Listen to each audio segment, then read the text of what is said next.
Hello दोस्तों, कैसे हैं? उम्मीद करते हैं सभी के सभी अच्छे हैं। दोस्तों, आज आप लोगों के बीच एक ज़बरदस्त टॉपिक लेके आए हैं दोस्तों। उस टॉपिक का नाम है शिक्षा। आज हम शिक्षा को समझते हैं और शिक्षा का उद्देश्य समझते हैं। दोस्तों, हमारे जीवन में शिक्षा का बहुत ही महत्वपूर्ण है क्योंकि शिक्षा से ही हमारी ज्ञान बढ़ती है, हमारी तर्क शक्ति बढ़ती है और हमारी सोचने समझने की कला विकसित होती है। तो आज हम थोड़ा पुरानी शिक्षा और नई शिक्षा के बीच में थोड़ा डिफरेंट देखते हैं दोस्तों। दोस्तों, हमारे पुराने शिक्षा जो थी वो बहुत ही अच्छी थी, जो कि गुरुकुल में या शिक्षा का शिष्य और गुरु को द्वारा दिया जाता था। उस शिक्षा के अंतर्गत होता क्या था दोस्तों, हमें आत्म निर्भर बनाया जाता था और हमें सामाजिक ज्ञान दी जाती थी।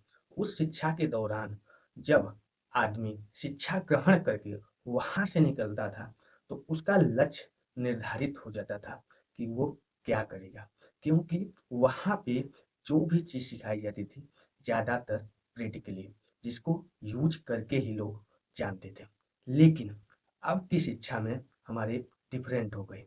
अब की शिक्षा जो है स्वयं के लिए है, स्वयं के लिए बन गई है और लोग स्वयं के लिए ही यूज कर रहे हैं। कोई किसी को बारे में नहीं दे रहा क्योंकि मैकाले ने जब से आया शिक्षा व्यवस्था ही पूरी की पूरी अलग कर दी। मैकाले इंग्लिश इंग्लिश था और इंग्लिश के बारे में ही बात करता था। तो हमारे यहाँ उस दिन से उद्देश्य शिक्षा के लिए नौकरी ही हो गई। तो लोग शिक्षा को अब नौकरी के नज़रिए से देखते हैं। हमारे गांव, घर, समाज, हर जगह जहाँ भी आप देखेंगे यही बात की जाती है, पढ़ लिख लो बेटा, नौकरी कर लो। और नौकरी करे क्या?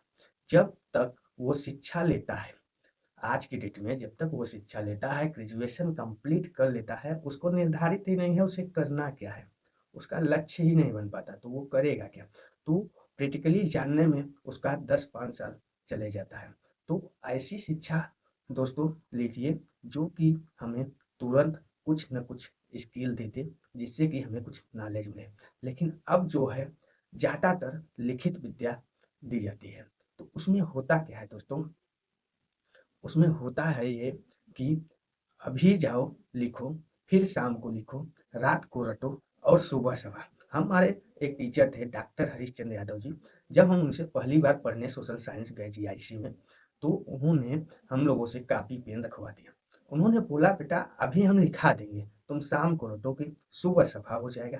तो हम जो बता रहे हैं उस चीज़ को बड़ी ध्यान से सुनिए और समझिए। यदि तुमने ध्यान से सुन ली तो आपको 50% याद हो जाएगी और बाकी के 50% हम बीच-बीच में रिपीट करते रहेंगे, आपको याद होती चली जाएगी। लेकिन अब क्या है कि रफ कॉपी अलग बनाइए, फेयर बनाइए अलग से और फिर उसके बाद आइए स्कूल, तो वहाँ पे बच्चों का दिमाग विकसित नहीं होता क्योंकि उनका पूरा टाइम लिखने में चला गया। लिखने के अलावा एक डर डर पहले क्या होती थी दोस्तों कि यदि कोई बच्चा गलत कर रहा है, नहीं कर गया है, तो उसे कान पकड़ के उठना-बैठना सिखाते थे। लेकिन अब क्या है, सीधा डंडे से बात करते हैं। दोस्तों, वो भी जो कान पकड़ने की कला थी, वो भी एक बहुत अच्छी कला थी। अभी आप अपनी कान पकड़िए और देखिए कि माइंड आपका एक जगह एकाग्रित हो जाएगा, लेकिन डंडे खाने के बाद एक जगह एकाग्रित नहीं होता। तो दोस्तों, शिक्षा का उद्देश्य सिर्फ नौकरी ही मत समझिए, शिक्षा का उद्देश्य ये समझिए कि हम कुछ भी पढ़ लिख के तैयार हुए हैं, तो मेरा लक्ष्य क्या होना चाहिए? उसी लक्ष्य पे काम करिए और अपने अंदर आत्मविश्वास जगाइए, जिससे कि आगे चल के आपको कोई समस्या ना हो। ऐस